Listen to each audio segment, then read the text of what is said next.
the critical challenges that we can discuss, and I know that our witnesses are also very much interested in solutions and having honest and important conversations. Investigations into a June 2022 crash showed a so-called, quote, hard clutch engagement that caused a catastrophic failure and crash, which killed all 5 Marines aboard the aircraft. In 2023, 2 more Ospreys crashed last August in Australia, killing 3 Marines. And most recently, last November, a crash killed 8 airmen off the coast of Japan. These crashes, we know, are still under investigation, and each one, of course, is incredibly tragic. And we know that following the November crash, the Air Force, Marines, and Navy actually grounded their entire Osprey fleets. This was an appropriate decision to protect our service members, and by March, that order, of course, has been lifted, and the Osprey is, of course, flying again, but it is required to stay close to a landing zone. Now, I understand that the military has put in place maintenance and design upgrades to address some of the issues. We know that more are needed, and that's part of what the hearing is about. Given this aircraft's history and ongoing safety issues, I do believe we need to hear more about why the DoD concluded that the Osprey can return to service and how we will keep our people safe in the future. I appreciate Chairman Grothman calling this hearing and hope we can work in a bipartisan way to ensure the highest degree of protection for our armed forces.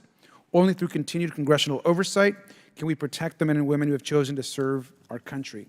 Finally, I just want to remind everyone why we're here today, to honor the service and sacrifice of the men and women in uniform who put themselves in harm's way to protect our nation, and specifically the 3 Marines lost in the Australia crash, the 8 airmen lost in the Japan crash, and the many other service members that we have lost over the course of the last few years.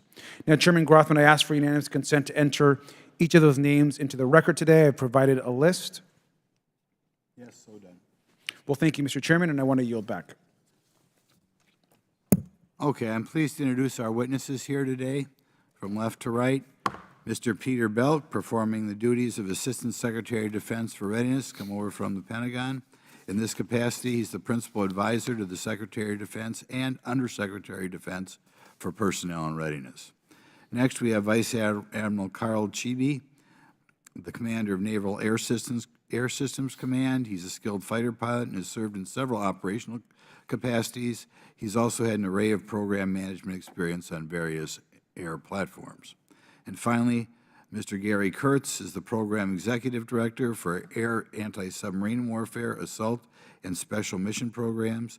He oversees the acquisition and the total life cycle support for a diverse range of programs, including the V-22 Joint Program Office. Thank you for all participating in today's hearing. Pursuant to Committee Rule 9G, the witnesses will please stand and raise your right hand. Do you solemnly swear or affirm that the testimony that you're about to give is the truth, the whole truth, and nothing but the truth, so help you God? Let the record show that all the witnesses answered in the affirmative. Thank you. You may sit down. We appreciate you being here today and look forward to your testimony. I'll remind the witnesses we've read your testimony and will appear in full in the hearing record, but please limit your testimony to 5 or 6 minutes. As a reminder, please press the button on the microphone in front of you so that it's on and the members can hear you. When you begin to speak, the light in front of you will turn green. After 4 minutes, the light will turn yellow. When the red light comes on, the 5 minutes is up, and I'd like you to wrap up as soon as convenient. I now recognize Mr. Belt for his opening statement. Chairman Grothman, Ranking Member Garcia, and distinguished members of the subcommittee, thank you for this opportunity to testify today about the Department of Defense's safety oversight and our ongoing work to ensure the safety of the V-22 Osprey aircraft. I am proud to be here today to discuss how we are inculcating a culture of safety across the department, and specifically how our actions are driving the safe return of the V-22 Osprey to flight. Our partnerships across the department are key to maintaining that culture of safety. And I'm pleased to be here today with Vice Admiral Carl Cheby and Mr. Gary Kurtz to describe the department's efforts to ensure the safety of the V-22 Osprey and our service members. I also want to thank personally the family members of those who have suffered losses and tell them directly, you have my commitment on behalf of the department to continue to drive the safest outcomes possible, so we never have to and try to work to reduce any mishaps in the future. Thank you. As a department, it is our solemn duty to protect our greatest resource, our people. We continuously underscore the importance of safety at every level in the department, from our newest recruit to our most senior commander, to ensure an environment where safety and risk management remain a core value ingrained as an essential and integrated part of our operations. The department continues to proactively promote a culture of safety where there is a shared commitment, emphasis, and urgency placed on deliberate communications, consistent resourcing, and elevated ownership of risk decisions. I am in the position of performing the duties of Assistant Secretary of Defense for Readiness in the Office of the Undersecretary of Defense for Personnel and Readiness. One of my office's primary responsibilities is in establishing and overseeing safety policies, plans, and programs to support all the department's components in managing risk and preventing accidents and injuries to our military and civilian personnel. We execute our safety mission through the Defense Safety Oversight Council, which is the department's senior safety forum that provides governance on department-wide safety efforts and addresses the most significant challenges facing the safety and health of our people. The Defense Safety Oversight Council brings together senior leaders from across the department to elevate safety decisions and guide our comprehensive and cross-cutting efforts to drive behavioral change, review safety trends, improve awareness, shared lessons learned, and confirm priorities, ensuring we are taking deliberate actions to reduce safety risk, enhance readiness, and protect our most valuable resource, our people. The Defense Safety Oversight Council reports to the Deputy Secretary of Defense, who receives regular updates on safety and occupational health through the department's Workforce Council, the Deputy's Workforce Council. The Joint Safety Council is a key component of our departmental safety governance structure, and it serves an essential institutional role in developing a common understanding of operational mishaps involving joint programs. It is also a key venue for collaborating to synchronize communications and share mishap lessons learned and best practices for mitigating risk. From the moment the most recent Osprey mishap occurred, the department's senior safety leaders, in partnership with the Defense Safety Oversight Council, the Joint Safety Council, and the military departments were actively collaborating on all aspects of the V-22's return to flight.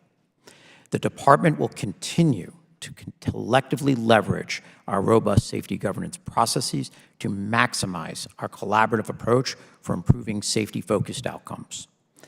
As a department, we are working relentlessly and prioritizing solutions that minimize risks and other hazards to the well-being of our service members by understanding causal mishap factors, identifying mitigations, addressing exposures, strengthening policy, and incorporating actions to prevent both on- and off-duty accidents. The department is committed to instituting an effective and enduring department-wide culture of safety that yields safer workplaces, fewer mishaps, enhanced readiness, and that supports one of Secretary Austin's key priorities, taking care of people. The Defense Safety Oversight Council and the Joint Safety Council are essential to our collaborative mishap reduction efforts to proactively identify trends and indicators, share best practice and lessons learned, and mitigate risks to ensure the safest possible operational training environments for our service members. We will continue to advocate for enhanced synergy, emphasis, and urgency on deliberate communications, consistent resourcing, and elevated ownership of the risk decisions to preserve operational capabilities and protect our most vital assets, the service members who defend our nation and the civilian employees who support them. We appreciate the opportunity to share with you how seriously we take our safety oversight responsibilities and how we are consistently and proactively striving to detect and mitigate risks before mishaps occur. Thank you for your continued support, and we look forward to your questions. Admiral Chevy. Chairman Grothman, Ranking Member Garcia, and distinguished members of the House Committee on Oversight and Accountability, Subcommittee on National Security, the Border, and Foreign Affairs, thank you for the opportunity to address the status of the V-22 Osprey program with you today. I am Vice Admiral Carl Chevy, and I currently serve as the Commander of Naval Air Systems Command, a position I've held since September 2021. With me today to my left is Mr. Gary Kurtz, the Program Executive Officer for Air, Anti-Submarine Warfare, Assault, and Special Mission Programs. The V-22 program is part of his portfolio, and he, along with the V-22 Program Manager, are responsible for the overall acquisition lifecycle and risk management of the V-22 program. I, along with my team, am responsible for the development, integration, testing, fielding, and sustaining of naval aviation capabilities. Our focus is ensuring we deliver the warfighting capability that the fleet, that our sons and daughters need to execute their mission successfully and return home safely. This has been and continues to be our North Star for myself as the Nav Air Commander, along with my teammates, Vice Admiral Dan Cheever, the Commander of Naval Air Forces, Lieutenant General Bradford Gehring, the Deputy Commandant for Marine Aviation, and Lieutenant General Tony Barnfine, the Air Force Special Operations Commander. Currently at Nav Air, I have oversight of just over 4,000 aircraft across 40 different types. This includes the V-22 program, which today operates as a joint program of 434 aircraft across the U.S. Marine Corps, U.S. Navy, U.S. Air Force, and Japanese Ground Self-Defense Force. I am committed to ensuring the safety of the V-22 to perform its mission, just like the 40 other aircraft types that I am responsible for. As the commander of Nav Air, I serve as the airworthiness authority for naval aviation, somewhat akin to the role of FAA in a commercial parallel. I am responsible for implementing and maintaining the technical standards required to establish and maintain safe flight operations. If cases arise in which we can no longer maintain that standard, I will take the appropriate action, including grounding of aircraft until deemed safe for flight. Since I have arrived at Nav Air in September of 2021, we have grounded the F-18, the F-35, the T-45, the V-22, the P-3, and the H-53 aircraft due to safety concerns. The decision to ground these aircraft were not made lightly due to operational impacts. Our ability and responsibility to ensure continued safe flight operations is at the forefront of every decision we make. Naval aviation is an inherently dangerous profession. Our objective is to provide aircraft that are safe to execute their mission while proactively managing every platform so as to prevent mishaps from ever occurring.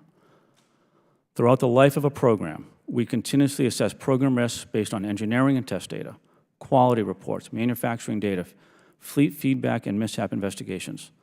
This process of reviewing our risks is continuous and considers manning, training, and equipment aspects of safety across the spectrum of how our platforms are designed, built, operated, and maintained. In the event that a mishap does occur, which can range from a relatively minor ground incident to a catastrophic loss of life or aircraft, a safety investigation board is established to investigate the mishap, determine the root cause, and make recommendations to prevent future incidents.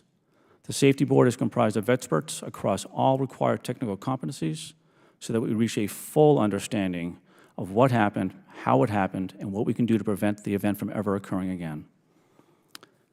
In the past 2.5 years, we have experienced 4 mishaps with the V-22 program that have resulted in a loss of 20 of our service members and 4 aircraft. This has the full attention and support of USN, USMC, and U.S. Air Force leadership. I would like to take a couple minutes to walk you through what we have done to address this issue with a clear understanding there is still much work to be done. While I will address the most recent mishap, this same process is used for every mishap for all of our platforms. On 29 November 2023, a CV-22 was involved in a crash that resulted in a loss of 8 airmen and the aircraft.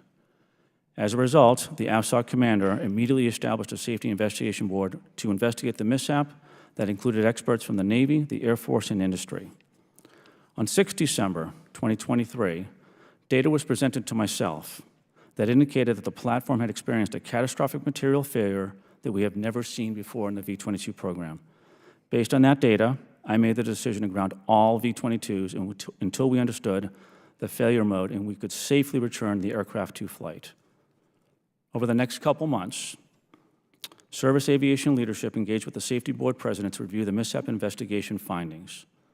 The safety board was able to determine the sequence of events that occurred, and we are confident we know the material root cause of the November mishap. Based on the safety board's findings, service aviation leadership developed a path to allow for a return to restricted flight operations through implementation of specific controls. On 8 March 2024, the V-22 was returned to a flying status and has safely flown over 7,000 hours since then. Today, we are methodically looking at material and non-material changes that we can make to allow for a full mission set without controls in place. I will not certify the V-22 to return to unrestricted flight operations until I am satisfied that we have sufficiently addressed the issues that may affect the safety of the aircraft. Based on the data that I have today, I am expecting that this will not occur before mid-2025. In parallel, I have launched a comprehensive review of the V-22 program. This effort is ongoing and will ensure we are holistically looking at all aspects of the program across manning, training, and equipping, and proactively identifying additional actions outside of mishap reviews that enable safe, reliable, and affordable flight operations. As we have findings from the comprehensive review, I will take the necessary actions to ensure continued safe flight operations. This is an ongoing process, and my expectation is the full comprehensive review will take another 6 to 9 months. The NAVAIR and V-22 Joint Program teams are committed to ensuring the safety, reliability, and operational effectiveness of these critical platforms. By the ongoing comprehensive review of the V-22 program, we will continue to pursue safety improvements where needed. As the NAVAIR commander, I have a vested interest in the safety of this platform and all aircraft for which I am responsible, and I will not certify an aircraft to perform a mission unless confident in the ability of that aircraft to do so safely. Thank you. Both Mr. Kurtz and myself look forward to answering any of your questions. Thank you. Mr. Kurtz, it's my understanding you don't have an opening statement, but I'd like to give you the opportunity to make any opening remarks you want to. Yes, sir. Thank you, and good morning, Mr. Chairman, and as well, Ranking Member Garcia. It is truly my honor to be here today to testify. I associate my comments with Vice Admiral Chebby's as a joint statement, and I look forward to your comments today. Okay. Oh, Mr. Fallon, we'll go a little bit out of order today. Mr. Chairman, thank you very much. Very gracious of you to do so. In this room today, it looks like we have some Gold Star families, and your presence here is recognized, and I'm deeply sorry for your loss. I'm a member of the Armed Services Committee and also a veteran myself, and I think it's incumbent upon us as members of Congress to do everything we can to ensure that the military maintains the highest degrees and focus and prioritizes safety. Everybody says they do, but sometimes it's words, and we need actions to back that up. I have had a fight with one of the branches on rollovers with Humvees, and we're losing military members, and we have authorized the money, we have appropriated the money, and then we have to take them kicking and screaming to actually spend the money on safety. So I'm very acutely sensitive to what we're talking about here. Mr. Chairman, thank you for holding this hearing. Equipment sometimes fails, and it's oftentimes when equipment fails, tragedy is the result. As an Air Force veteran, I recall the T-37, which was a trainer they used to use, and it had an incredible safety record. I think when I was in the service, it was like 30 years plus where there had been no fatalities because of and that's a standard that needs to be followed. So it is possible to operate equipment that goes very fast and do it in a safe manner.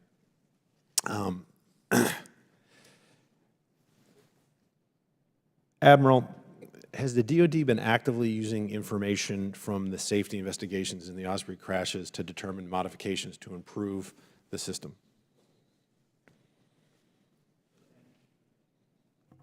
Sir, thank you for that question.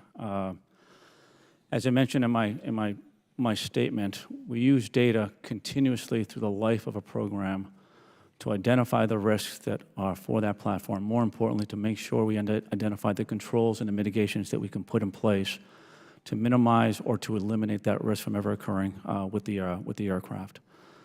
So yes, we use all sources of information, including the safety investigations, to determine the root cause and to address the root cause through mitigations and controls. Two questions, Admiral. The first one is, have you collected data on whether or not these failures have increased or decreased since these modifications have been made? And second question is, will you commit to providing this data to the committee if it exists? Sir, can you clarify your first question? I just want to make sure I answer it. Have you collected data on whether the Osprey failures have increased or decreased since the modifications have been made? And if there's data that you have collected, will you share it with the committee? Okay, I just want to, since the modifications have been made, I just want to make sure I'm addressing yours. Okay. So we take all the information on. If there are repeat issues that are causing risk to our platform or to our aircrew, we take the appropriate actions to put the controls in place to minimize or to remove that risk from the platform. But there's no data? I'm I'm talking about just simply measures. You take actions, but we want to make sure those actions are effective. And I apologize because I only have a limited amount of time here. Admiral, how many deaths have occurred from accidents on the Osprey? Sir, I'll answer it in two different ways. Since I have been in the seat, in the last 2.5 years, we have lost 4 aircraft and 20 of our service members. Many of the service members' families are right behind me right now. And do you know the total number? The total number of the platform across, before it was IOC and after IOC, the total number that I'm tracking is 64 service members. Okay. And then I'm guessing injuries as well? Have people survived these crashes? The total number of fatalities that I'm tracking is 64 fatalities total and 93 injuries. Okay. So this is the time I have one more question. The hard clutch engagement, which apparently is a fleet-wide program that we've known about for years, when the pilot shifts the gears and the clutch engages. And sometimes when this happens, when this in HCE, it causes complete loss of control of the aircraft, and apparently there's nothing the pilot can do about it. And in June 8th of 2022, Gold Star families were told that this was modified and this risk was limited. It was 99% chance that this wouldn't happen. Where does that number come from, Admiral? Sir, thank you for the question. For hard clutches, through the life of the program, we have had 19 hard clutch events. In 2022, we had a sharp increase in the number of hard clutches. Based on the data that I had at that time, the first control that we put in place was we modified our aircrew procedures so that they would be in a safe environment should a hard clutch event did occur. Subsequent to that, there was additional hard clutch events, and we received data back from the Glamis mishap that indicated that the controls that we had in place were insufficient. The team executed a statistical analysis on all the mishaps that did occur with hard clutches and determined that the failure mode that we have seen, even though we have never been able to repeat the failure in test, the failure mode that we are seeing is called a wear-out mode. Over time, the clutch wears out and has a higher susceptibility to slipping, which will cause a hard clutch event. Based on that data, in March of 2023, I grounded the fleet and mandated that all aircraft will remove clutches that have over 800 hours. Yeah. That has been completed, and we have flown numerous hours since then without a hard clutch event. I want to make this point clear, though. That has not eliminated the risk. And we are currently, and I'll let the PEO kind of talk about this, we are currently in testing of a follow-on design for the clutch, not only to minimize the exposure, but to eliminate this risk from occurring again. I'll let Mr. Kurtz kind of take over from there. So there's never been there hasn't been an HCE prior to the 800 hours? Sir, there have been no hard clutch events since we implemented the 800-hour time. The time limit on the input cool assemblies. Yield back. Thank you, Mr. Chairman.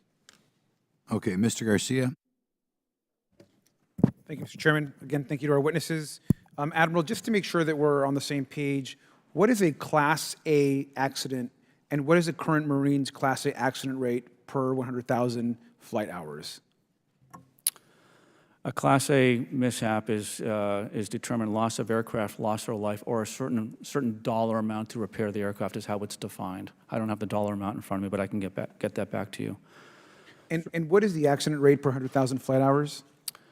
Sir, can you I just want to make sure that I'm answering your specific question for the V-22 for the Marine Corps, for the overall aviation for Marine Corps. Which one would you? For the V-22.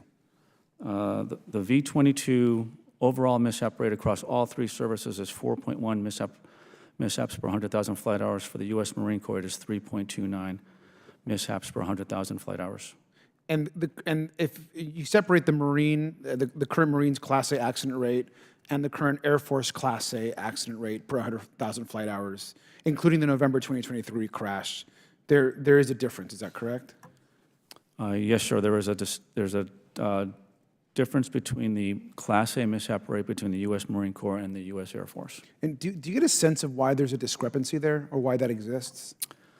Sir, when we do mishap investigations, we look at all aspects across manning, training, and equipment to identify the root cause and put the corrective actions in place to minimize or to eliminate that risk from ever occurring again.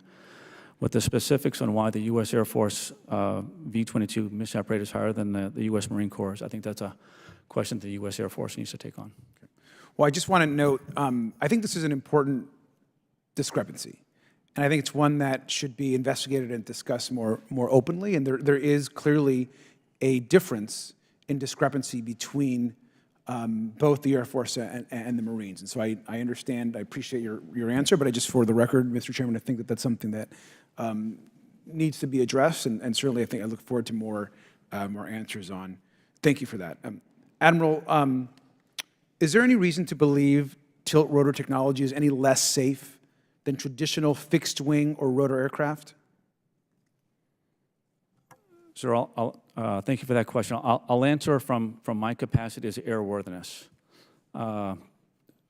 More safe or less safe, my objective is to do an analysis of the data through the entire life cycle of a program to make it as safe as you possibly can.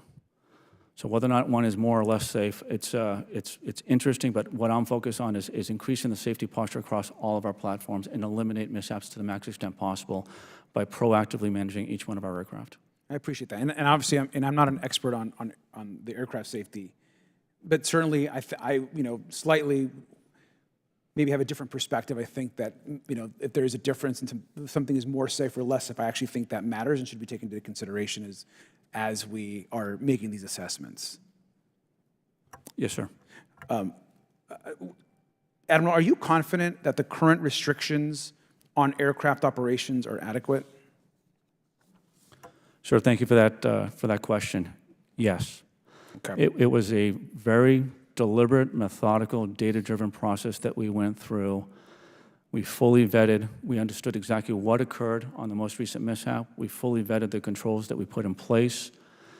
I went and personally briefed all the Air Force, the Navy, as well as the Japanese crews, so they had a full understanding of what happened in this mishap. We need to build trust with the air crews, and the Marine Corps did that on their side as well. I'm confident that the controls that are put in place based on the data I have today allow for return to flight in a restricted flight envelope only. Okay. Do you, like myself, just going back, are you, like myself, concerned about the difference between the Air Force and the Marine discrepancy that exists? Is that a concern? Sir, I've had direct conversations with the AFSOC commander, Lieutenant General Barnfind. He is addressing the issue and the discrepancy between the mishap rates between his V-22 fleet and the other V-22 fleets. From my perspective, I am trying to lower the overall V-22 mishap rate holistically. Okay, thank you. Do you think that as it relates to the timeline for redesigning, testing, and deploying the new gearboxes to replace the current clutch system, how would you describe that process and where are we at? Sir, I'll start and I'll hand it over to Mr. Kurtz to kind of follow up. I mentioned the hard clutch. I mentioned the controls that we put in place for removing them at 800 hours to remove them at a certain time limit to minimize the exposure of that risk. We've modified procedures as well from the aircrew perspective to give them good procedures to execute should that incident occur again. But we have not eliminated that risk. We will not eliminate that risk until we have a redesigned clutch. That is in testing right now, and I am pushing from my seat as the airworthiness, the safety advocate to get that out to the fleet as soon as we possibly can. I'll hand it over to Mr. Kurtz. Yes, sir. Just to follow up on that, Vice Admiral Cheby's comments, we have understood through root cause analysis that has allowed us to move forward very aggressively with a new design to that clutch. That clutch testing is expected to start in the next couple of months, and we anticipate that we will have a new design clutch fielding in the mid-2025 timeframe. Okay. And then I have other questions, but just to conclude, I know my time has run out. Just, Admiral, I know that sometimes certain upgrades to craft and to mechanical concerns, oftentimes decisions are made about when to make an upgrade to a certain craft depending on when we're using certain aircraft in certain missions. And obviously, safety is always, I know, a priority. But frequency of use, pace of use, I think also obviously sometimes has an impact on certain types of equipment, vehicles that we may use. And I know that we try to be as selective as possible in prioritizing safety and what's used. But do you have any reason to believe that that mechanical, when we've tried to upgrade the V-22 or frequency of use has had, or could possibly be any of the factors that have led to some of the concerns that we share about the V-22 and some of the accidents that we have seen? Sure, I want to make sure I clearly understand your question. Are you, can you just state that one more time? I just want to make Sure. Let me maybe be more clear. Like oftentimes we make decisions when we're going to actually make mechanical improvements to vehicle or to aircraft, dependent on frequency of use. Do you think that issue or those issues could have anything to do with any of the accidents or the concerns that we share about the V-22? Sir, thank you for that question. Based on the data I have today, I would say no, that has not been a causal factor. A key point of the comprehensive review that we're executing today is to holistically look across manning, training, equipment, across all aspects of the program to ensure continued safe outcomes for the V-22 platform. That is going to take another 6 to 9 months to finish up. That'll be a very thorough, holistic, and it's a proactive measure we're going after to implement the necessary controls across manning, training, equipment to ensure continued safe flight operations of the V-22 program. Thank you, sir, and I appreciate the chairman for the extra time. Sure. Okay, I'm calling myself. To ensure we're getting fair, accurate, and transparent answers from each of you, I'm starting off with a simple yes or no question. Has any of you within the federal government or outside the federal government told you not to discuss any topic related to the Osprey program that may come up today? Mr. Chairman, no. No. No, sir. Okay, good. Now we're looking forward to having this hearing being open and honest discussion.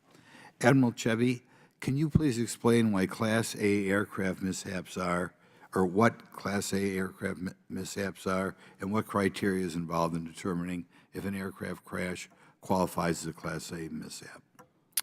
Yes, sir. At a high level, a Class A mishap is loss of aircraft, loss of life, and there's a certain dollar threshold from a damage perspective. I do not have that number. I can take that one for the record.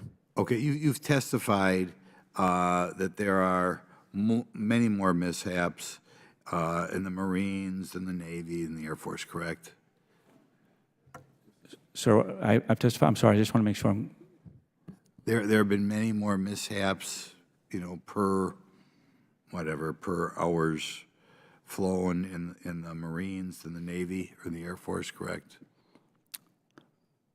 Sorry for I just want to make sure, clarify. I'm answering your question. Are you asking if we had mishaps across the Navy, the Marine Corps, and the Air Force, and the V-22? You have.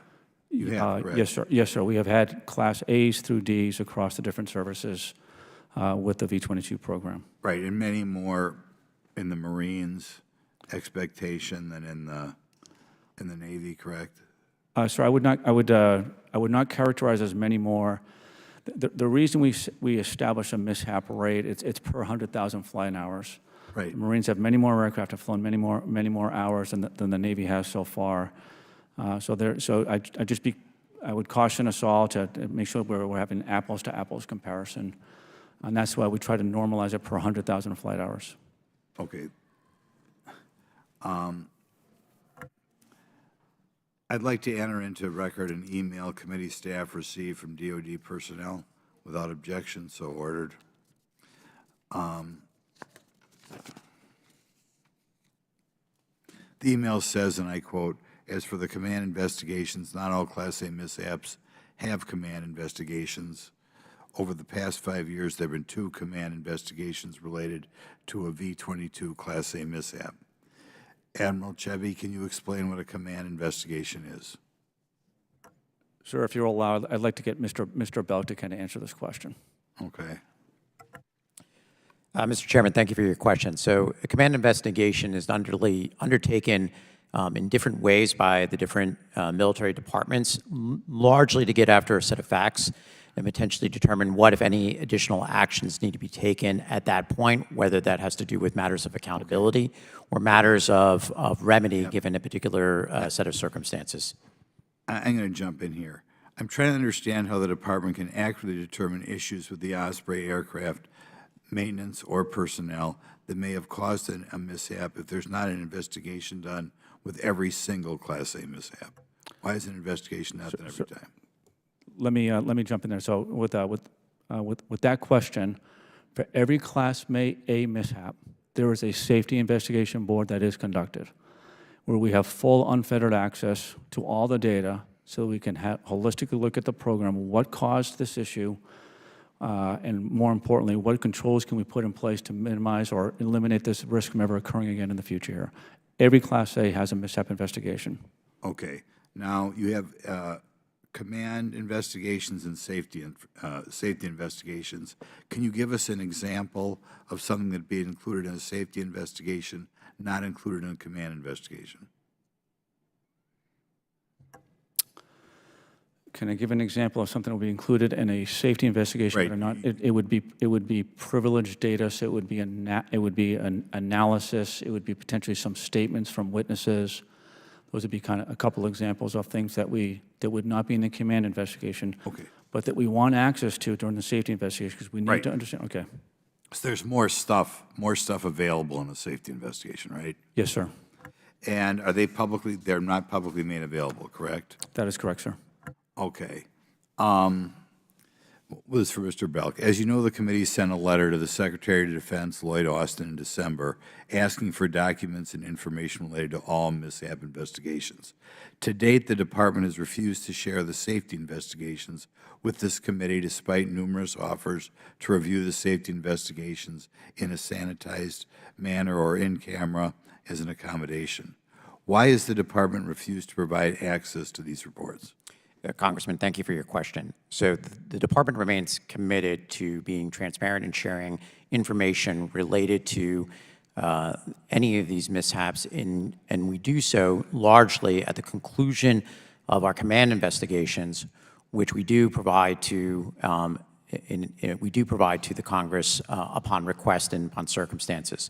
With respect to safety investigations are designed to maximize the fullest transparency possible with those who are participating in the investigation, so we can maximize our opportunity to understand what went right and what went wrong, and how to take remedial access to an understanding of those actions by providing those participants safety privilege. The content of those safety investigations relevant to how to get after the solution to a particular mishap event are then informed or provided to command investigations and then be able to be acted upon, which we then would be in a position to be shared with this committee. We'll come back to that later. I'm just going to ask one more question, Mr. Chevy. I'm curious about the rate of Osprey mishaps compared to other aircraft, and I'm saying just mishaps non-combat related. Are the mishaps of the Osprey higher or lower than other military air platforms?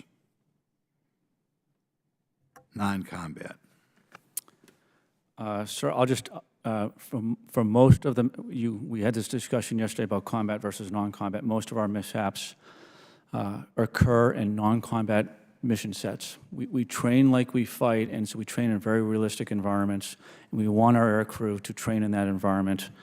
So there's a higher likelihood that we're going to have a mishap in a training accident than we are in a combat mission.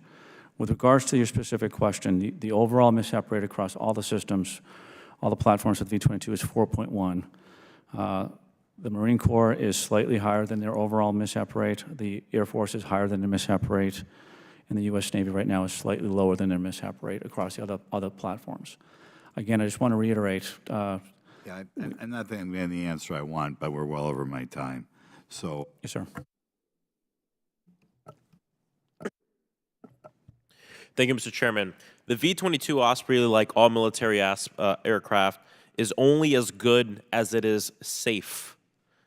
If maintenance issues or even worse, significant mechanical failures endanger the life of our service members, then the United States military cannot rely on the Osprey's unique capabilities, no matter how unique those capabilities may be. In the last 2 years, the V-22s have been involved in 4 major fatal accidents, which have resulted in the deaths of 20 service members just in the last year. These are catastrophes where American service members lost their lives. And it's not just a problem with the Osprey. In military aircraft across the board, safety and readiness metrics are dropping. So far this year, Army aircraft have experienced twice the rate of major incidents than any year in the last decade. Air Force major incidents hit a 5-year high in the fiscal year 2023. Despite us continuing to raise our defense budget almost nearing $1 trillion in the one we're currently debating. Mr. Belk, can you explain the reasons underlying this troubling trend? Congressman, thank you for your question. With respect to some of the specific data you've shared, what I'd like to do is come back with some additional context and response for that we can get after some of the more specifics. Generally speaking, what I would say is that as the force continues to transform and shift in the types of training and operations that it's doing to mitigate and address new and emerging threat contexts, this is placing additional stress on the force. Whether or not this translates into additional mishaps or not, we're still looking at very closely, but we're monitoring that very closely to ensure that as we continue to transform as a force, we understand how we do so as we operate and train in the safest manner possible. Recent data suggests that the military is relying on aircraft that are not meeting readiness goals. In 2022, the GAO released a report that studied readiness among 49 different aircrafts over the span of a decade. GAO found that only one of those aircrafts, met their mission readiness goals every year, and only 4 met their readiness goals a majority of the years studied. And 26 of those aircraft did not meet readiness goals in a single year between 2011 and 2001.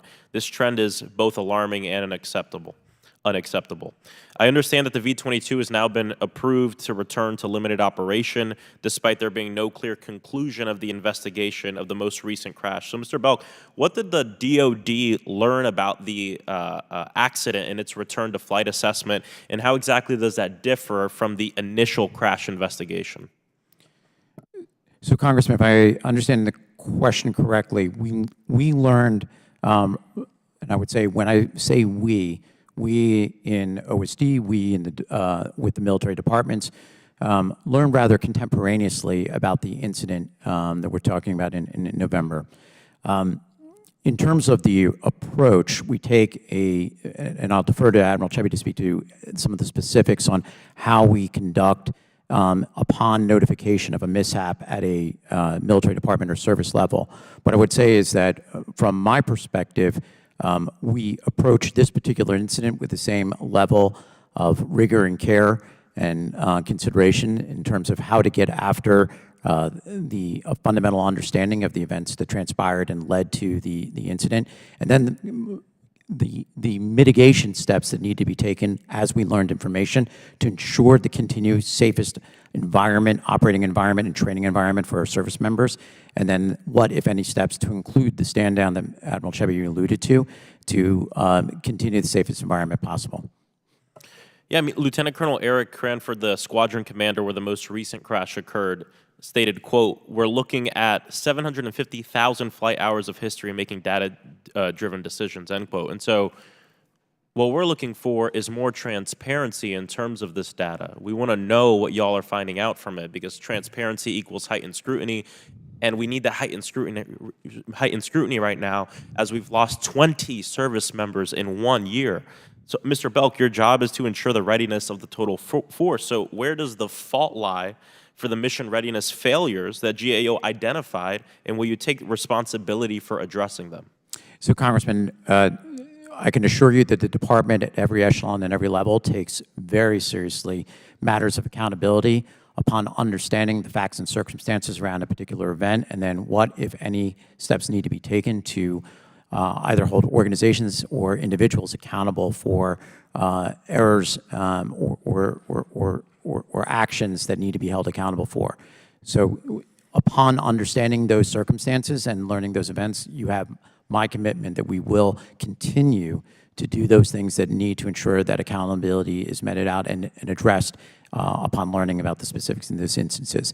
I think also, as Admiral Chebby alluded to, some of these investigations remain open, but what I can assure you is those close out, we will be in a position to maximize the amount of transparency about the information that we learn from those investigations to this committee and elsewhere within the Congress. Thank you. Thank you, because the GAO report that found that 26 different military aircraft did not meet the readiness goals in any of the years that they were studied is a cause of great concern. We don't want to be in the same place a few years from now with a different aircraft with 20 new service members who lost their lives during a training mission. Thank you so much, and I yield back. Mr. Biggs. Thank you, Mr. Chairman. Thanks for holding this committee, and I acknowledge members, Gold Star families who are here today. Thank you for being here. Appreciate you. And sorry that this is what brings us together. With the witnesses, this is just a little thing. You don't need to thank me for every question. I don't think you mean it. And I think it's obsequious. So let's not play that game. So let's just get right to it. Mr. Belk, GAO, and I'm going to dovetail on what Mr. Frost said just a second ago, reported in 2022 that only 52% of Marine V-22s were ready to fly. 52%. Why were only half of Marine Ospreys mission capable? Congressman, I would defer that question to Admiral Chebby, who I believe will have more specific details to share. Admiral. Sir, for the readiness of all the platforms under NAVAIR, a couple of years ago, we started a journey, and we started it with the F-18. So we're talking about the Osprey. Yes, we're sir. talking about 2022. I don't need a long, drawn-out history. We only have 5 minutes. Yes, sir. Please make your answer brief, concise, but accurate. There are manning and training aspects and readiness aspects with the V-22 that keep the readiness levels where it is at the 50% that you quoted. There are actions in place today, and we're leveraging the learning we've had from all of our other platforms to increase the readiness levels across all of the type model series across naval aviation. We are on a good path. We will get there with V-22. Mr. Belk, how often has the V-22 been grounded? Congressman, I would defer again to Admiral Chebby. Admiral? Sir, in the last 2.5 years I've been here, I have grounded the V-22, from my recollection, at least 2 times. I'm sorry, 3 times. Three times. For how long? What's the extent of the period of being grounded? Groundings can go from a day to what happened after the November 2023 incident, where it was 3 to 4 months that they were grounded. So what's the total of the last 2.5 years? 3 times grounded. How long? 4 months? 5 months? 4 to 5 months, yes, sir. And you were talking about the safety investigation, Mr. Belk and Admiral, that the chairman was asking about. And I didn't hear a commitment that you would give us access to the safety investigation results, Mr. Belk, and I would like to know if you'll commit to give that access to members of this committee. Congressman, it remains important to protect the safety privilege for those who participate in those safety investigations, to protect those investigations and ensure that the members who participate in them have the maximum amount of opportunity to know that the information that they provide in those safety investigations will remain confidential and not for further disclosure. So you're telling us you're not going to allow members of this committee to have access to the results? Congressman, we will continue to maximize the fullest transparency possible on the information contained in those investigations. So here's the deal. You don't want to give us full transparency. You're going to give us whatever you managed transparency, but you want the money from the taxpayer to pay for this. You understand that that's ironic, and I don't mean to be disrespectful, but that's disrespectful to this body. It is our obligation to oversee. That's why you're here. And you don't want to give us full access. I get it. You think somebody up here is going to leak. But the bottom line is you need to be held accountable. We need to see, because we need to know what's going to happen next with the program, because we're concerned about the mission capability. We're concerned about the men and women, the personnel who operate, maintain, work on these aircraft. And so when you tell us within range, we'll let you see some of it, it's disrespectful, and it makes me wonder how we're going to get the information, how will we make the policies that we need to make. Admiral, when's the last time a comprehensive review was done across this platform? Sir, I'm not aware of a previous comprehensive review on the V-22 program. And is that normal not to do a comprehensive review? Sir, this is the first comprehensive review that I have initiated since my 2 years at NAVAIR. I had, again, the purpose and intent is to improve our outcomes across safety, affordability, and availability of this platform by holistically looking, proactively looking at all aspects of the program across manning, training, and equipment so we can improve the outcomes there. So it's never been done before, and you're doing it now. We understand why you're doing it now, because there's some apparent real problems. Mr. Belt, can you provide us with a breakdown of the $134.5 billion life cycle cost of the V-22 program? Congressman, I cannot, but I'd be more than happy to take that back and get you the answer. I would appreciate it. I actually have additional questions.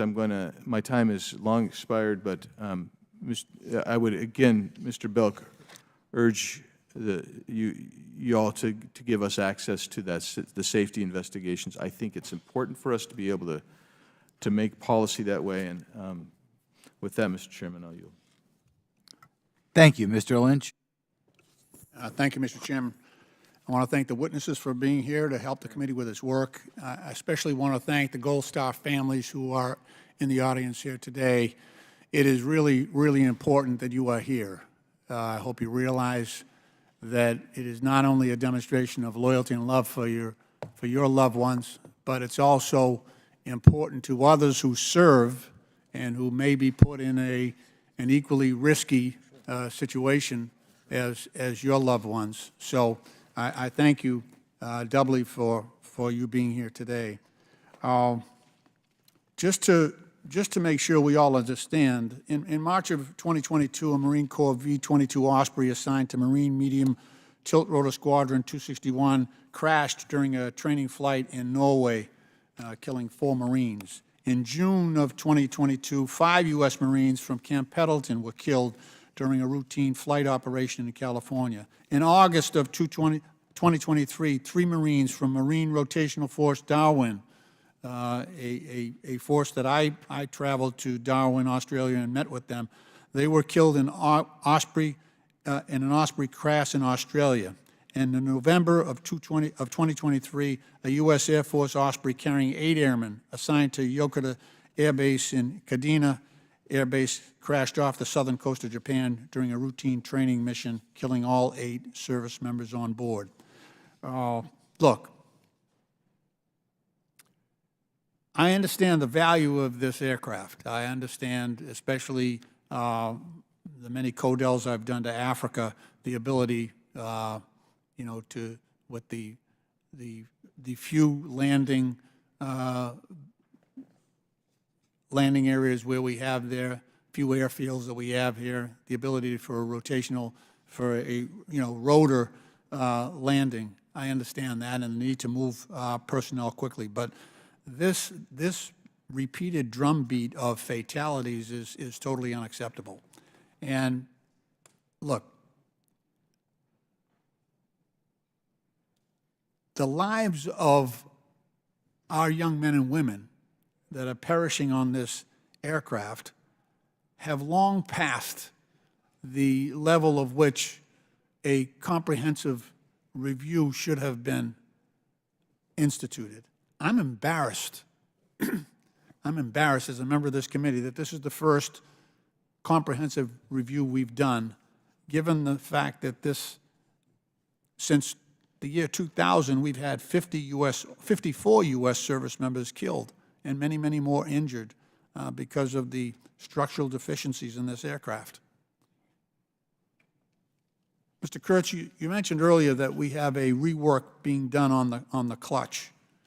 I think it's the Sprague clutch on this aircraft, and that it might be ready for deployment by mid-2025. Is that correct? Yes, sir. I said mid-2025, somewhere between the mid-period of 2025 and the third quarter of that fiscal year. Yes, sir. Mr. Chebby, Admiral Chebby, let's think about this entire program. What do you think the consequences are going to be if we have a V-22 go down and we lose more brave Marines or airmen between now and the time at which Mr. Kurtz indicates that we might have this clutch situation figured out and deployed? Your whole program's done. It's done. If another Osprey goes down, we're done. This program's done. So why don't we ground this now? Ground this now. Don't allow any other brave Marine or airman to go down in one of these aircraft. Ground them now. We'll bite the bullet for the next year or so until we get this clutch figured out. But we've already had too much carnage. We've already lost too many good men and women that have they've joined for all the right reasons to serve their country, and then we have failed them by not providing them with safe aircraft. I don't believe this aircraft is safe. Nothing you have told me today leads me to believe that. I think it's still a very iffy situation, and I think you've conceded that fact. So it's crazy to put more of our young men and women at risk, and I'm asking you to ground this aircraft until we get the clutch figured out, and we'll find alternative measures to service the needs that we have that this aircraft was serving. So I know my time has expired. I'll yield back. Thank you, Mr. Chairman. Okay, Mr. Sessions? Chairman, thank you very much. Mr. Chairman, I want to thank you for having not only this hearing, but our colleagues that are engaging, I think, properly and professionally in this manner. Some conversation today has found itself where we're talking about this aircraft. Presumptively, one could draw a conclusion is dangerous. I think it's a 10-year average, because we went back to 1992 a few minutes ago. If we just go back 10 years now, the 10-year average for mishaps is fewer than F-18s, F-35s, and Stallion CH-53E. Is that correct, Admiral? Sir, I don't have that data in front of me. Okay, that's fair. That's fair. Do you believe that it is higher than other averages in aircraft that are flown by the United States military?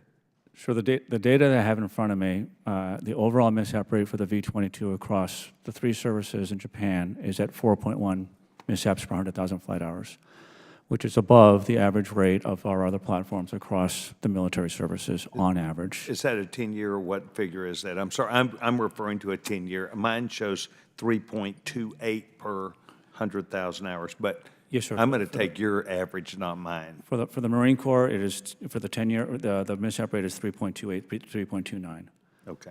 I just, again, from my position and my authorities, my objective is to look across all of our platforms and to proactively manage those to reduce the risk of all of our platforms. So I understand the characterization or the comparison to other platforms. I want all of them to go lower. Yes, sir. And my point is there might be other aircraft we need to look at also. Yes, sir. So That would be my point. And so we tend to, whether it's right, wrong, or indifferent, to talk about averages. The families that are sitting here are not averages. They're reality. And we all do agree with your assessment of what your job is and what you're attempting to do. I also look at how important the Osprey is. I've been on one downrange in Kuwait. I know that it probably is way preferred than other types of aircraft that do not have the same ability that it does, including in Afghanistan and some other places with quicker retrieval of people who might be injured that saves lives also. My point is this, that as we look at this, I think a reality check needs to be done, and I'm not sure, have we decided that it's a clutch problem? Have we decided it's a training problem? Something's happened in the last year, as Congressman Berry's talked about. Something's happening. We did not know about the F-35. You remember they were grounded because there was some reassessment made. I don't know whether it was a light or whether it was a fixture or whether it was training, but someone was missing that technical advantage. The question that I would ask you now, in your opinion, just your opinion, is it the machine or is it training? And I'm not asking you to out anybody. I'm just saying you have the facts of the case ahead of you. And I believe that it has been in the past the training. And that's why I think the numbers point to what they do. It's not the Navy's fault. It's not the people's fault. It is we're dealing with newer people who are operating our aircraft with a lack of time in the aircraft, the lack of hours, or is it that? And that fits under the training. No, maybe it fits under operational need. We need to go, and we have to go, and we got to go with the people that we've got. Just like what Mr. Berry brought up about the aircraft that are available for service today. I can't imagine some crew chief or some commander saying, well, we know that's not ready to go, but go anyway. But maybe that happens. So I hope that all of these are some conclusion that you're able to draw and at least come back to our young chairman and offer an explanation, because I think it's terribly important that we have this hearing today. I think it's terribly important that the families that are involved in this and who've taken their time for their loved one, but also for others that are in the family. And I don't mean their family, I mean the Navy family, the military families that are here. And I would like to see that you would zero in on and at least give this subcommittee an opportunity to know we have zeroed in. We think that here are the contributing factors, if not the answer. So I want to thank all three of you for your service today. I would like to follow up with you and to find out in writing, yes. Congressman Sessions, Chairman, here is really the answer. We're zeroing in on following factors that we think are important, because you've already heard if there's one more crash, someone believes we'll quit using this. I think it's a workhorse that we need. I'd like for us not to give up on the Osprey, but we do need to, and you have that responsibility to give us insight into what you're zeroing in on as the conditions by which these are going down. Thank you very much, Mr. Chairman. I yield back my time. Thank you, Ms. Porter.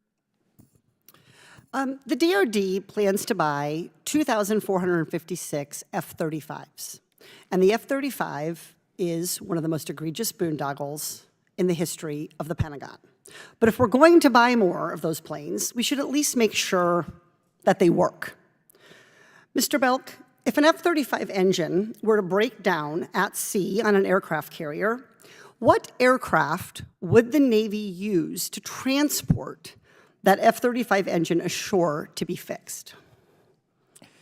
So I genuinely mean thank you for the question, because I do believe in this committee's oversight responsibilities, and I appreciate the opportunity to thank you for that. Mr. Belk, come on.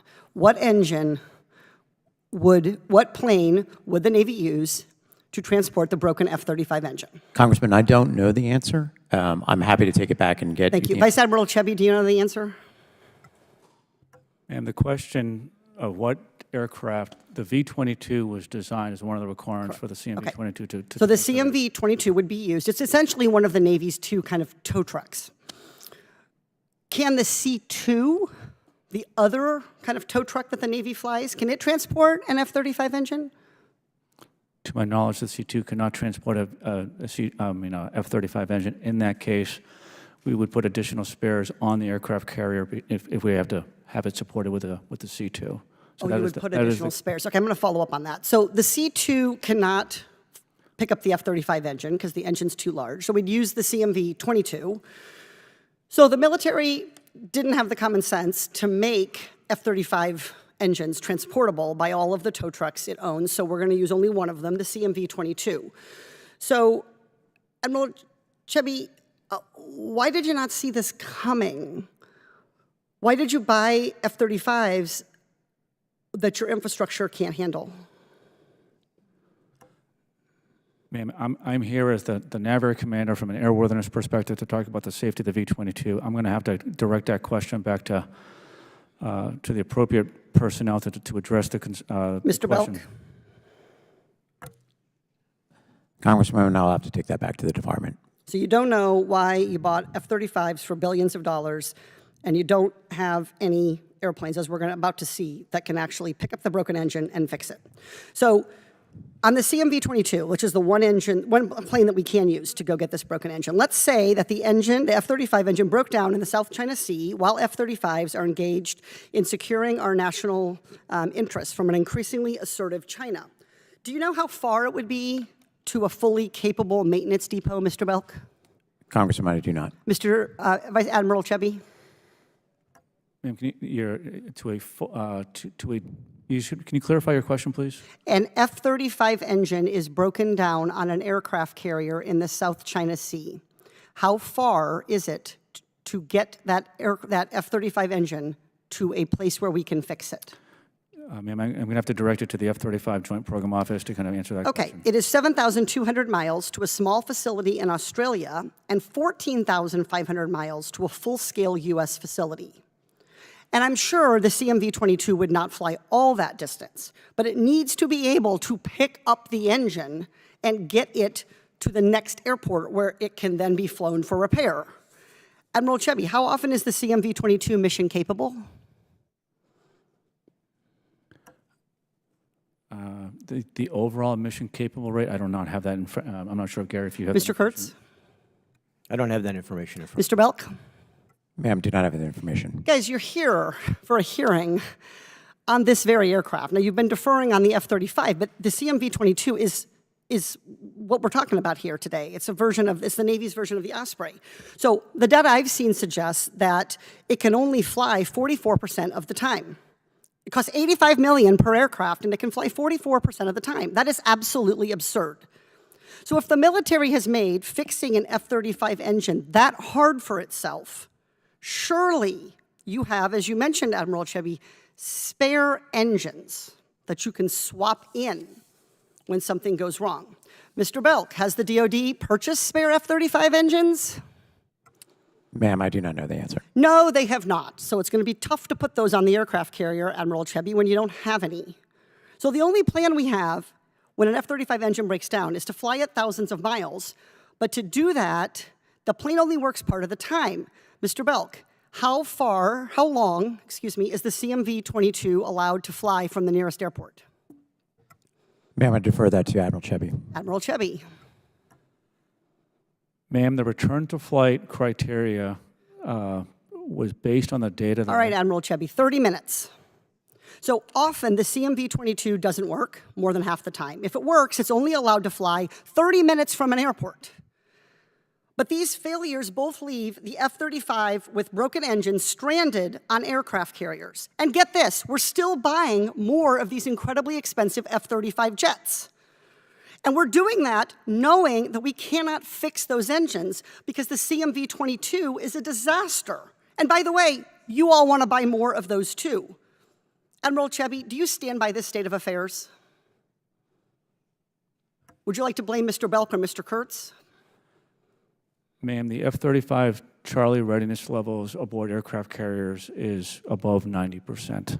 Okay, 10% of the time it isn't ready and the engine might be part of it. I'm asking you, should we spend billions of dollars on F-35s that you cannot repair? Ma'am, my my objective as the Navigator Commander is to make sure I deliver the warfighting capability the fleet needs to win at a cost we can afford. Okay. The services My objective, decide. Mr. Chubby, Admiral Chubby, my objective as a U.S. congressperson is to make sure that our tax dollars are being spent to actually keep us safe, not line the pockets of defense contractors for boondoggles. I yield back. Thank you, Mr. Perry. Thank you, Mr. Chairman. Gentlemen, it's good to see you here. Thank you very much. Got some questions for you. I guess I'll start with you, Admiral Chebby, and I think I understand the limitations of what you can answer. However, I am concerned that you don't know the OR rate. I would think that anybody in your position would know the OR rate of every single aircraft that within your command purview. But the V-22, as I understand, was added to the Marine Helicorps Squadron HMX-1 to support the presidential operations, heliborne operations, but the aircraft does not carry the president. Is there some reason that we don't know about, or is there something obvious that we should know about, that we will carry the president's support staff but not the president? Sir, from my position as airworthiness, the aircraft has been returned to flight with controls in place. The decision of who flies in what airplanes is beyond my control. So I understand maybe you didn't make the decision, but do you know why it is? Like, we'll fly the presidential support staff, reporters, staff members, equipment in a V-22, but we won't fly the president in one, which would limit, because a V-22 is pretty fast compared to what the president's in. Who makes that decision, and I'm just asking, do you know why it is that? Maybe Mr. Belk knows. Does anybody know on the panel? Sir, I do not know. Anybody else? Okay. Congressman, I don't know. All right. I'd love that answer if you can get back to us with that. Now, the gentlelady from California asked a lot of questions about the F-35's engines and the V-22. Seems to me, I look at the sling load capability of the 22, 15,000, internal 20,000. And the F-35, I'm going to be generous, I think, because it says 3,750 is the weight of the engine. So let's say 4,000 pounds. Does it cube out before it grosses? Is that okay? So the Admiral said it. What about sling? Did we not sling load F-35 engines? Is there some policy not to sling load them? Sir, I'm not aware. It does cube out, though, so that's okay. The issue. So I got another question for you. You know, all of us that flew various aircraft, we all know the CH-53 is the only heavy lift helicopter in the inventory. Even those who flew, like me, the 47, the 53 is it. I get it, Admiral. I'll give you that. But the sling capacity is 30,000. The 36,000-pound payload. Does it cube out in a 53 also? Sir, I'm going to hand that over to the PEO. I'm unaware. Sir, I'm unaware of the specific cube out, but to your point, it does have that lift capacity as you have described. So why aren't we using 53s? You guys own them, right? Army doesn't have them. The Air Force has some Pablos, right? So what's the problem? Is it inter-service rivalry that we can't use a 53 in the Navy to move a jet engine? What's happening? I'm just asking. I don't know. Sure, I'll just answer from you're asking, the equivalent of the FAA authority. Yeah. What the operational commanders are doing with their assets. That is beyond the scope of Okay. our responsibility. Okay, fair enough. It's beyond your scope, and I understand, sir. You take orders. Yours is not to question why. I get it.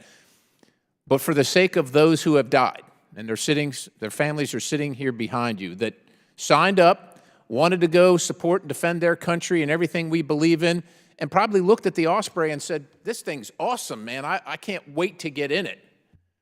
But there was a lot of us that looked at it and said, holy mother of God, how's this thing going to stay together in flight? And when those nacelles start rotating after the whole wing has been put back to center and all the parts that have to come back together, and what Mr. Lynch was talking about, sprag clutches that have to let go when one engine quits so that you can get the thing on the ground and stay alive, there's a lot of concerns. And we can't, for the sake of we've got to retire the 46, We can't bring the 22 online before it's ready to go because, well, we got to get rid of the 46 and we got a lot of money invested in this thing and the train's rolling. People's lives are at stake and have been lost. I wonder why the Navy just won't buy 47s. 47 was a big 46, right? 46 we called it a baby Chinook. I know you probably are averse to that, and I understand why, but that's what we called it. But the 47's highly capable. It's not as fast as an Osprey, but nothing's as fast as an Osprey in the vertical arena because of the mechanics of it. But when you got to get engines on the deck and keep people alive, use the damn thing that works. And the V-22 has got obvious problems, evidenced by the people sitting behind you, which leads me to my next and final question. The Army's preparing to launch the V-280 Valor program. I know I'm talking about the Army program here to replace the Black Hawk fleet.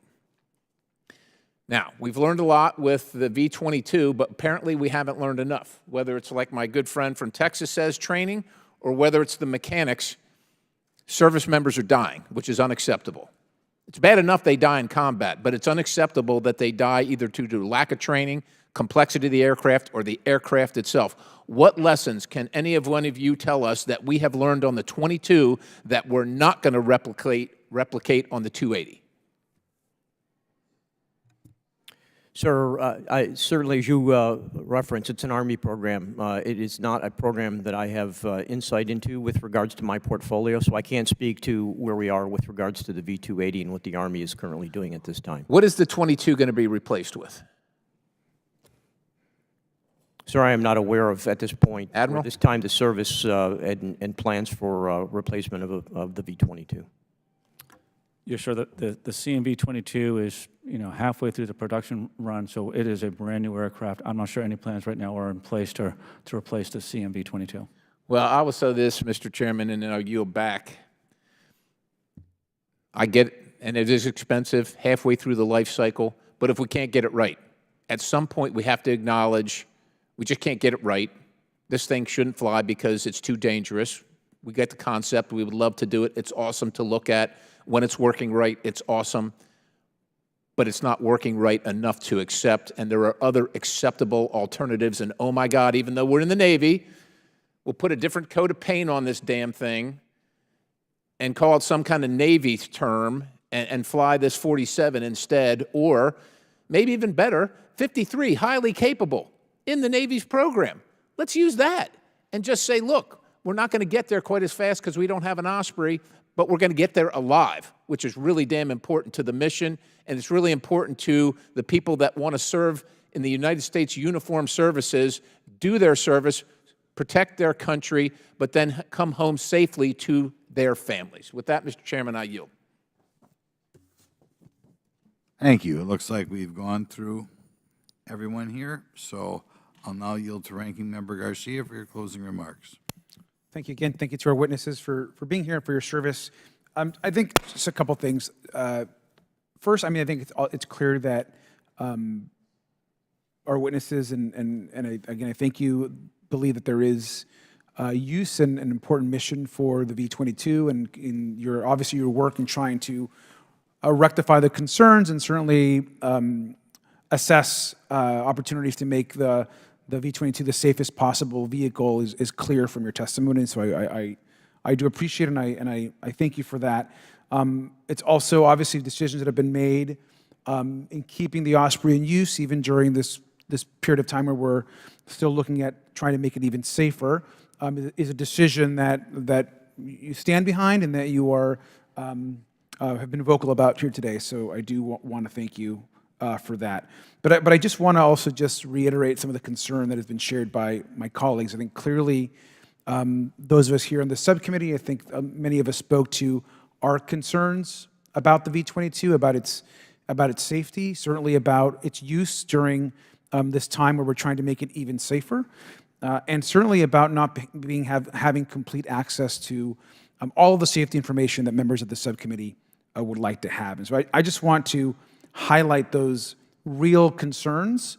This is an important function of this body to do this oversight and to work with all of you to have the absolute safest possible vehicles and aircraft that we can have. And so I want to urge the DoD and all of our partners to really work with us on ensuring that we have all the information that we need to make the decision and the oversight that we're required to do.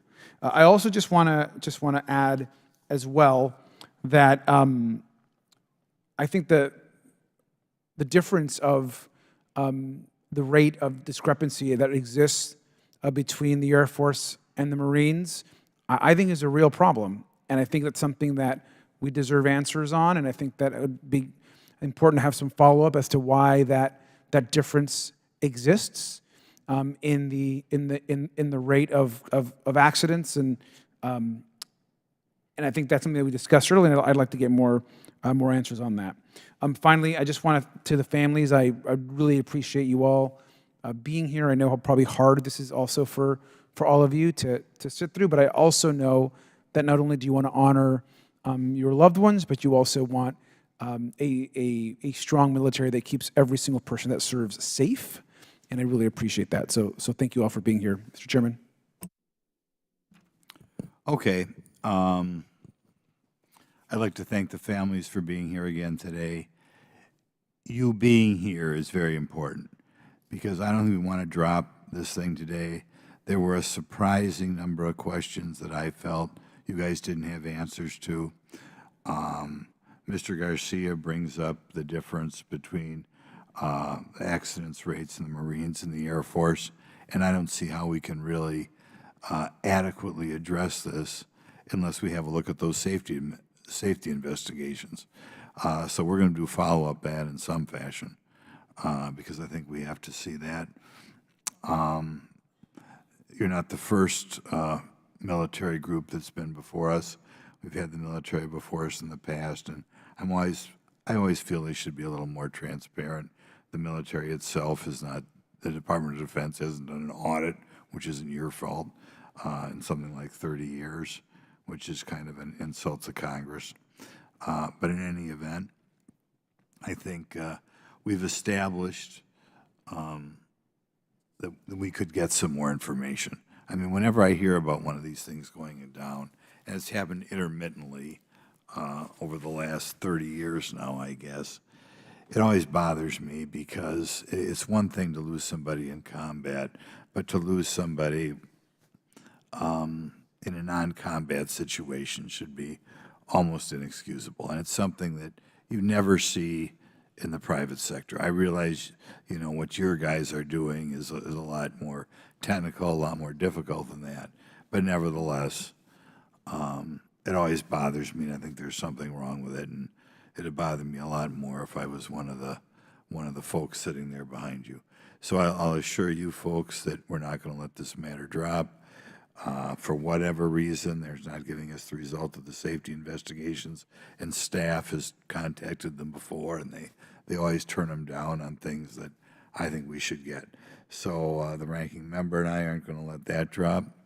And with that, I will have to say, you've heard this before, without objection, all members have 5 legislative days within which to submit materials and additional written questions for the witnesses, which will be forwarded to the witnesses. If there's no further business, without objection, the subcommittee stands adjourned. Okay.